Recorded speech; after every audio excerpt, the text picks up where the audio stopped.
पण आता चौपाटीला किंवा राजड्यापाशी जे चटपटीत पेरू मिळतो की नाही तसा पेरू करायचा आहे. याचे मी बारीक असे तुकडे करून घेतलेले आहेत, ते ह्याच्यात ओतून घेते. त्याच्यात थोडंसं मीठ घालायचंय, परत तांबडं तिखट घालायचंय. आता आपण हा जो मसाला घालणार आहे ह्याच्यात पण तांबडं तिखट असतं, त्यामुळे मी हे तर कमी टाकलेलं आहे. आणि हा पेरी पेरी मसाला घेतलाय, तुम्ही मॅगी मसाला घेतला तरी चालेल. आणि तो ह्याच्यात निम्मा घालून घेतलेला आहे.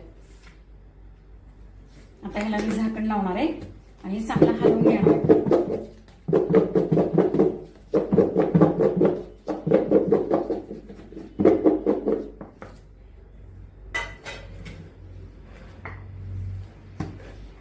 हा हा बघा किती मस्त चमचमीत झालेला आहे. दाखवते तुम्हाला मी ओतून.